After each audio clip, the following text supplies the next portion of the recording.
YouTube Oziko and the Goat House is back after a very interesting conference championship weekend. Here to give you my takeaways, recapping some of those games. I kind of have a feeling we'll be talking about officiating a little bit. But yeah, we got the playoff coverage here. We got the off-season content as well. More and more rolling out, a recent mock draft and more recent trades videos. So check it all out. Join us, like, subscribe to notifications on. Follow us on Twitter, live news, rumors, updates, talking during games there. We plan on doing a live stream that will have our Super Bowl picks, awards of the season, and a lot more, maybe some Q&A. Follow our Twitter for updates on that. We don't have a firm time yet. It will be this weekend, though. So good reason to follow that. Link pin in the comments for that, as well as our sponsors. GLD Shop has some sick NFL chains and a lot more jewelry. I'm rocking the Eagles and the Chiefs, the two Super Bowl teams chains right now. So check it out. Sponsor links pinned in the comments, code GOAT. So the first game, which was, if we were looking for a good battle, which we expected, it was pretty disappointing. Probably not disappointing for Eagles fans, I'd imagine. Just something I've never really seen. We've seen injuries, but just in an NFC Championship game, it's just kind of wild what happened and very unfortunate for the San Francisco 49ers. I mean, to basically get down to your fourth quarterbacks, they start there with Trey Lance, Jimmy Garoppolo. Brock Purdy's been playing fantastic. Gets hurt, can't throw the ball. Josh Johnson obviously has to come in. He struggled. The thought that Shanahan can make any quarterback look good, in a way, it's almost accurate, but it turns out Purdy might have been pretty good because Josh Johnson was really struggling. But, given the circumstances, getting thrown into an NFC Championship game against who's been the best NFC team all year, pretty tough situation, obviously.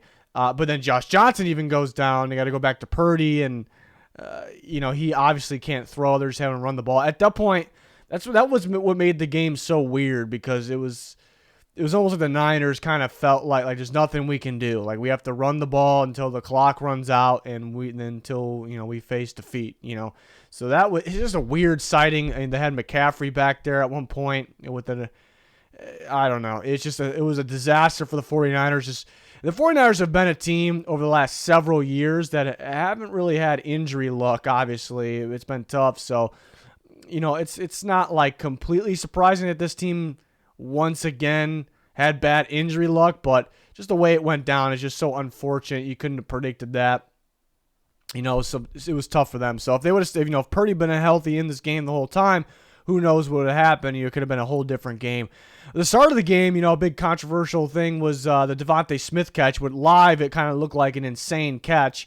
And it was an insane effort. Fourth down, obviously, if the Niners stop them, they take over on downs there, and they have an opportunity to move the ball and score. And everything could have changed. They could have avoided the Purdy injury eventually, too. But then Devontae Smith right away is kind of, let's get on the ball. I think he kind of was obvious that the way he was acting, that he dropped the football probably, or he thought it hit the ground. So, but that was very smart by him and the Eagles. There's too many teams that don't do that. There's too many teams that, just like they know the situation and they just take their time, But then there are some times where the refs don't allow them to snap the ball right away.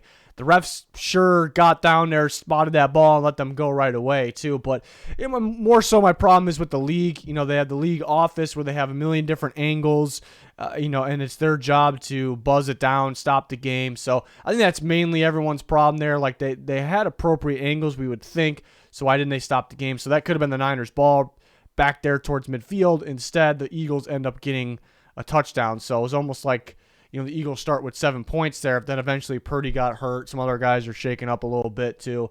And it was just downhill from there. But it kind of felt like, 7-7 at one point. Kind of felt like they were still in the game, surprisingly. And they were for a portion of the game. McCaffrey had that beast mode touchdown run. That should have been a loss probably, or a no game, but he ended up getting, that was nice. And McCaffrey was having a really good day.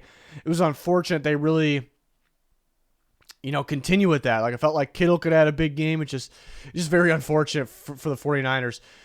So the understatement. The things were going the Eagles' way. With that Devontae Smith play, and then the injuries, especially at the quarterback position to the 49ers. So things were definitely going their way, but they were pretty damn impressive running the football against the second best run defense statistically in football and the best defense in football. Eagles were definitely impressive. Kenneth Gainwell's been pretty damn impressive as well. He's really been getting going.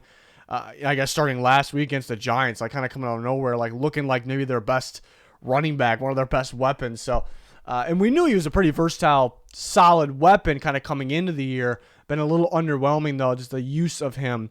But they're really getting him going, and that kind of makes teams think like we gotta. They're thinking about Gainwell. We gotta worry about this guy, So that was big. But to be able to run like the Niners like that, the takeaway is it kind of shows the Eagles' run game is different. It's different, and usually when you say something's different, like this guy's different, this running game's different, you mainly say it's just by far the best. It's just, not really meaning that. It is very, very, very good. Statistically, there has been better run offenses, but it's just a different style of run that you have to account for so many different things. I think Jalen Hurts' legs kind of come into play there, come into factor, and why it's so hard to game plan, kind of the misdirection, where the ball, making correct reads, where's the ball going to go. A lot of inside zone as well, which I don't know if a ton of teams do that super well these days, but, it's a lot of outside zone. But, yeah, it kind of just shows that it's very difficult to stop. It's very dominant and difficult to stop. And there was some wide open credit to the offensive line. It's the best offensive line in football. Pass protecting, but mainly run blocking this game, creating those wide open lanes. So, again, I think everyone sees that the Eagles caught some big time breaks. And this game could have went either way if, things went how we kind of expected them to go, or players stayed healthy. But that doesn't mean that the Eagles, weren't dominant in a way, because that running game was a problem for the 49ers, and they kind of controlled the game because of that. I was running through the stats actually this morning. I didn't really look at the stats last night. But yeah, the running backs of the Eagles, it felt like, by watching it, felt like they were averaging at least 4, but 5, 6 yards per carry the way they were running. But they all were under 4 yards, which, 3 point, whatever, 6, 8, that's still good, obviously. And it kind of goes to show that stats, the actual numbers, aren't the most important thing, like what you see on the field and how, and I think because those big-time runs were kind of in big-time moments, and that was key for the Eagles there. But, yeah, it was just something I was surprised by. I thought the numbers would look a little bit better, but they were good enough, obviously. Hurts, this was kind of the bad and the good and the bad for the Eagles, because Hurts really wasn't throwing well in this game. He missed some throws, was off target on some throws. Even that the first series, they had a big third down catch by A.J. Brown. It was a little low. At least they gave him an opportunity. Devontae Smith, same thing, was a little off, but at least he gave him an opportunity, obviously. He missed A.J. Brown for a touchdown. That would have been an early 14-0 lead. He was a little off on some of those throws. He made an incorrect read on a read option that almost resulted in a safety created by Nick Bosa. So I thought, throwing the ball and then maybe that wrong read there, Hurts was a little off. So that's kind of a negative, because big game, can he show up with his arm in the big moments? I guess we'll see against the Chiefs in the Super Bowl. It's not as strong of a defense against the Niners is, so that's a good thing as well. But then the good news is they still won 31-7. I know there was other things we talked about it that factored into that, but Hurts didn't play the best he can play. Specifically speaking, about the passing game and him just being a little bit off, not like way off, just a little bit off, where they could have scored more points if he was on, and they still won the game 31-7. So if he's on, the Eagles are on, they're going to win in dominant fashion. And technically this was dominant fashion, even though, again, what happened with the Niners, and they were kind of sticking around for a little bit. Felt like they were still in it when it was 21-7 as well. Some of the calls, with Devontae Smith early in the game, and there was some other flags that were there was one drive that was just rapid fire for the 49ers, and I didn't really agree with quite a few of those. So it felt like the Niners were just getting hit with everything. It just felt like everything was going against the Niners in this game, with the injury, quarterback position, and those things. But so it's just overall a nightmare of a day of the San Francisco 49ers. Nobody really saw this game coming. So it's tough, it's tough because my thinking is too, I'm like such a big football fan. I think football is the greatest sport in the world, obviously. And I want other people to think that. Everyone can think whatever they want. But, I think everyone that's passionate about football, they want them to think this is the best. And just kind of thinking, there's other sports like baseball that I don't really follow all year, but I'll watch, the end year, watch a little bit of that. Basketball, I used to watch every game actually, but I started losing a little bit of interest over the years, but I'll still watch those big playoff games for sure. I'm fully focused on those. But I'm thinking there's other people, for football, obviously every game. I'm watching every game, every snap, like a lot of you out there. But I'm thinking of those people, kind of like me with the other sports. They're tuning in for this game. They didn't really know what's going on a whole lot this year. And they're probably like, what the hell was that? What the hell did I just watch? Like really bad quarterback play, a lot of injuries, some questionable calls, them missing that a catch that should have been a drop that resulted in a team getting spotted 7 points. That's kind of what I was thinking with that. Like there's probably people out there that are probably like, what the hell was that? So I don't know if it was the best look, for a title game. So I do wish both teams were fully healthy and this was a battle like it was supposed to be, the heavyweights of the NFC. Because these are the teams we expect to be in the NFC Championship. I was saying going into the playoffs, it was kind of clear cut. It would have been a little shocking. And the Cowboys actually almost had the Niners last week. So what would have happened if Cowboys played the Eagles? So too many questions you were left saying with this one, which I don't love. Like what if this, what if that? But the Eagles have obviously put themselves in position to be able to get to this point, get past this point. And again, they were defensively, they were they were dominant. You forget to give them credit there because again, they were going against Josh Johnson for most of this game, but they did their job. The 49ers offensive line is considered not as good as the Eagles, but pretty damn solid. And they gave them some problems, specifically Hassan Reddick. Obviously was a monster, was everywhere. So a very strange game. It just wasn't expected, and you don't really see that in a game. And we're talking, let alone in an NFC Championship game. So, Eagles moving on to the Super Bowl. And, all right, let's talk about the next game. So, a little bit different in this game. Except it almost started a little bit the same because that Kadarius Toney non-catch, it was incomplete early in this game in the end zone, which was a fantastic throw and a fantastic effort by Kadarius Toney. It was very similar to Devontae Smith play very early for the Eagles and the Niners game. So, but the refs got it right, live, that it was incomplete. Well, I actually thought he caught it, live from my angle. Of course, the refs are a little closer. They have a better view, a better angle close up. And they reviewed it like they should. And they get it right still. So, and then people were knocking this officiating crew, and we'll talk more about that. But they started the game off, better than the other game, doing it by the book, getting it right, making the right judgment call, but then reviewing it to make sure, and I guess the league did it right as well, making sure we check that out and look at that. So they started with that. Early in this game, it felt like the Chiefs should have been up big. They were only up 6-0, and credit to the Bengals on their red zone defense, and the defense has been absolutely stout. Especially in the playoffs. But that was big, getting field goals instead of touchdowns. And actually the second one, the Chiefs scored, and it felt like that play was long over, and all of a sudden there's a flag, and then they call holding, and it ended up being on a right tackle. It seemed like there was a run up the middle that was very, very quick. Pacheco got in very easy, and they call holding on the right tackle. Those are rarely. There's holding on every play, so they rarely call those ones, especially in the playoffs. So right then and there, I kind of felt like, all right, these refs are, this crew today, they're feeling like calling penalties like that by the book. Like technically, that's a hold. So they're gonna call these ones, in these types like ticky tacky stuff. So it was pretty clear. And people are left. I kind of disagree. I definitely disagree with the people. I said it last night on Twitter that we're saying that this game was officiated like it was one-sided. I did not see that. Of course, there's going to be one side that ends up getting more penalties than the other. That's just how it goes. But yeah, early in the game they had a touchdown wiped away because questionable too. I don't know if it was.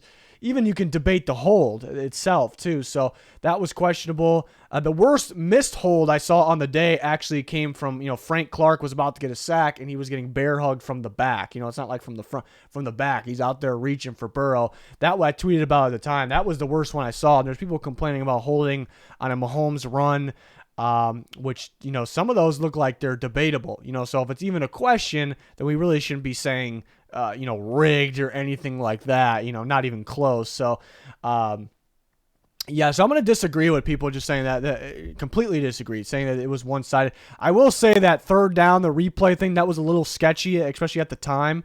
But it did look like the ref was trying to stop the play. And it was just a big mess up. At first it looked sketchy, but then it ended up just being the refs were stupid. They were very stupid.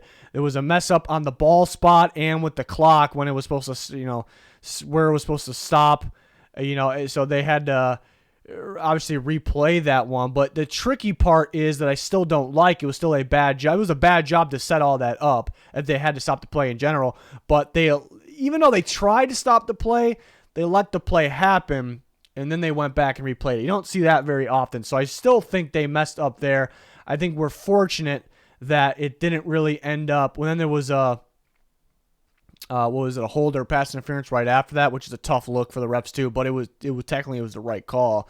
Sometimes there's officials that, like, they call holding one play. There's never going to be holding back-to-back plays because they don't want to just hammer a team too much, even though a lot of time I think guys purposely hold because they know they're not going to get called two in a row. So it's just was one of those crews that if they saw something, they were going to call it. And I thought they actually stayed consistent throughout that. And it was a bad mess up, getting the clock wrong, if it was supposed to run or not, and having to replay that down. It was definitely a bad mess up. It didn't end up giving anybody an advantage at the end of the day, or it didn't really change the game at the end of the day. I think if it did, then we'd have some big problems right now. So I think we're kind of fortunate that didn't really change the game a whole lot. And then going down to the officiating at the end, again, there was a ticky-tack call on Mike Hilton. Technically, he grabbed him around the waist, and it kind of turned Valdes-Scantling, who had a big game, by the way. So, definitely it affected him. If I'm an official, I'm not calling that. I'm kind of more let the boys play, even though I do notice it. Like, it's close. Like, it kind of affected the play a little bit, but it just, every crew is different. And again, I think the main complaint, is not really, refs calling soft things like that. It's more so when refs don't stay consistent. Like 1 second they're calling it for this team, 1 second they're not. I thought they were consistently soft, which I don't love. But at least they were somewhat consistent there. Just they had that, and they had the Mahomes run, which people are complaining about holding. There's holding on every play, and some of those are debatable too. And then there's some people actually saying that they shouldn't have been called for that unnecessary roughness, that late hit on Joseph Asai, which it sucks that a game ends that way. Absolutely sucks, but that was the right call. It was just so unnecessary by Asai. I even heard the Bengals radio announcers doing that live, and they knew before the flag was going to get thrown. Like, it was bad move by Asai, and that flag was coming. So that one really shouldn't be debatable. It was the right call. It does kind of stink that a big-time game kind of ends like that, and who knows, the Chiefs probably would have got a decent field goal attempt as well. But yeah, I see a lot of people just complaining about the officiating. Of course, who benefited more from flags? Oh, it was the Chiefs.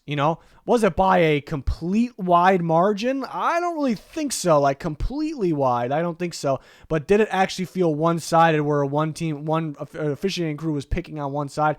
I didn't think so. And kind of going back to I kind of talked about it, a touchdown wiped away. I remember Andrew Wiley got called for taunting. They get a big gain, and he celebrates a little while looking at a Bengals player, and they get called for taunting, which there's taunting on almost every single big play. And last season, they were calling it like every time. This season, not so much. And usually, things are called a little bit more in the regular season than in the postseason. So I don't know why they just randomly decided to call it. Again, I think it was just one of those officiating crews that were a little soft, and they were going to call everything, So, but my point is, it was pretty consistent. It was on both sides. So I definitely don't think this was completely one-sided. That doesn't mean one team benefited a little more, but when flags were flags, it's just that's what's going to happen there. So,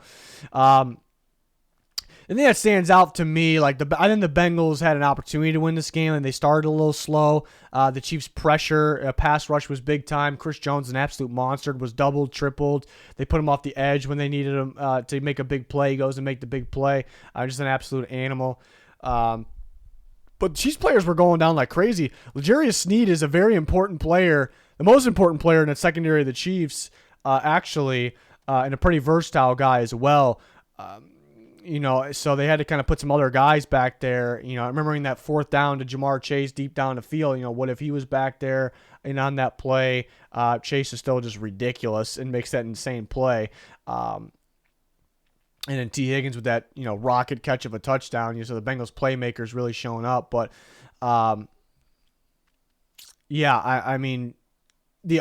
back to Snead going down, and there was guys kind of going down like crazy, and Mahomes limping more and more. They were starting to run out of receivers, having to use Kemp out there, having to use Sky Moore with a huge punt return. Obviously, that was big time. And people complaining about a block in the back on that one. I saw two guys kind of just sandwich somebody and just kind of mirror him a little bit, and there's going to be some contact. You're allowed to have some contact there. I didn't see the block in the back. I think people are looking for stuff at this point, but yeah, they had to use other guys. So basically, my point is things weren't really going the Chiefs' way either. With the injuries, I think, and then you had a quarterback that's really on one leg. I think the Bengals got to find a way. You can't just say like, oh, they should have won, but the officials screwed them. I just don't think that's the case. But I think everybody has an opportunity to find a way, and the Bengals had an opportunity there, even though, they almost got it. It was a tough one, but. And of course, the Bengals are missing guys as well. But as this game started and as it went on, it's just. I thought the Chiefs were in a tougher situation, really. So, again, I keep saying it, but I think if there's an opportunity to find a way, you go find a way to win. The Bengals got to run the ball a little bit better, too. I think P. Ryan was doing pretty solid. They could have ran him the ball a bit more. He seems to have success against the Chiefs. Mixon couldn't really get anything going. The Bengals did abandon it pretty easily, pretty early. But they were, the Chiefs had, I don't want to say the Chiefs had control. I mean, they're up 6-0 early. What are they up 13-6 at one point? So it's not like you shouldn't completely take away the run. So they could have kept the run game going a little bit more. Burrow was a little off here and there. A couple picks. One was tipped around a bit. So Burrow could have been a little better. He still had some big-time plays, still escaping pressure up the middle, still have to deal with that offensive line. And then, again, Chase and Higgins making big-time plays. I thought big moments in this game. People will talk about calls, but big moments in this game were Mahomes fumbling that ball. It was kind of a fluky, rare play for any quarterback, let alone the best in football. And then it was awkward the way he fell while trying to get that ball. So that was just a weird, the Bengals were very fortunate there, and they were able to go score and tie the game. The Chiefs could have went and got a 2-score lead there. And then that fourth down, which is a massive play by Chase, but if the Chiefs stop the Bengals right there, it's almost feeling like they have a big-time advantage as well. I know the calls weren't fully going their way, but with the injuries and those big-time plays, again, that Mahomes play was very fluky. I think things were kind of going the Bengals' way based on what was going on in the field, with play. So again, I think they had an opportunity to find a way to win, and they almost should. It is tough when your quarterback's getting pressure and sacked that much. Bengals got to go out and make that offensive line better. They got to be healthy, and they got to make it better, because this could be the very best team in football if it's there. But besides that weird fumble by Mahomes, I mean, he was ridiculous, especially given he's playing on almost one leg there. Marquez Valdes-Scantling was fantastic. That's what they signed him for. Tony got knocked out of the game. Juju Smith-Schuster getting hurt. They were dealing with his knee on the sideline. It was getting ridiculous. It was getting ridiculous for the Chiefs. It was almost like the other game. The 49ers got hit with the injury at the most important position at quarterback, but injuries almost decided this weekend, completely. So Chiefs finding a way to win is just huge there. And it was a pretty entertaining game. I know you don't like for games to end on flags, but I think people are overreacting when it comes to the officiating in this game. There's definitely reasons to be upset and reasons to question things for sure, but I definitely don't agree with the phantom or rigged claims.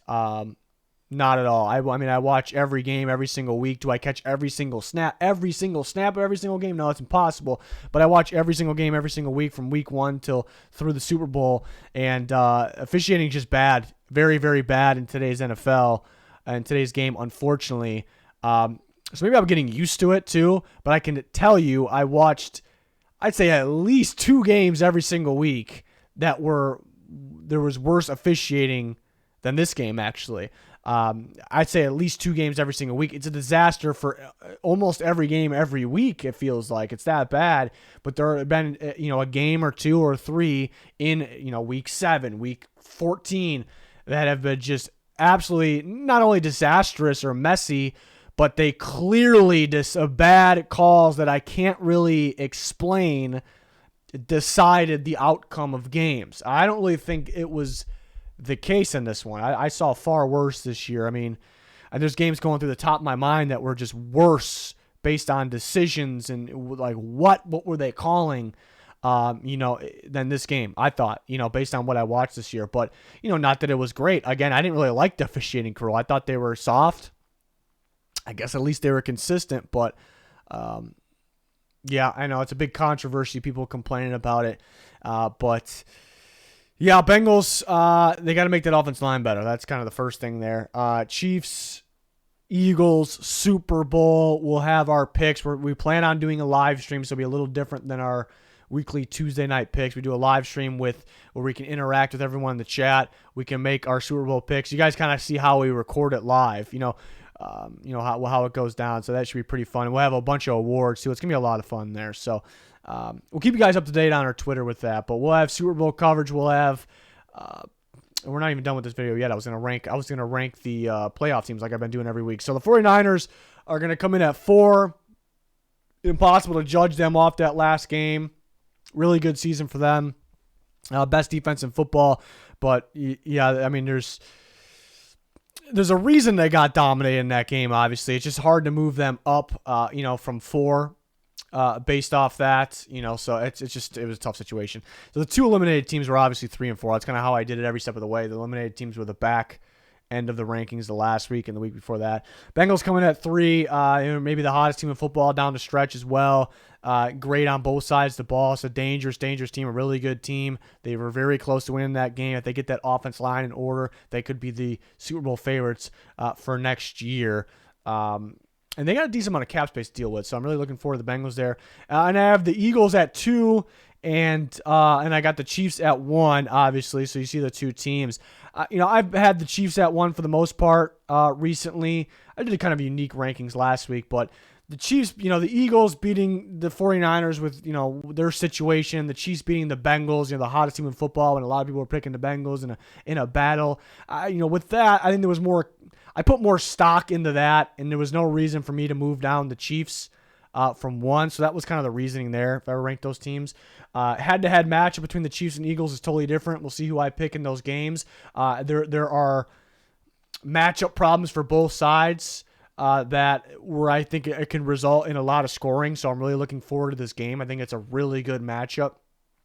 So it should be a lot of fun. And again, we'll have our breakdowns and our picks at some point here this week, and we'll have all kinds of content every single day. We got you guys covered. Even more on our Twitter, so make sure you follow that. Link pinned in the comments for that and any other things that you're looking for.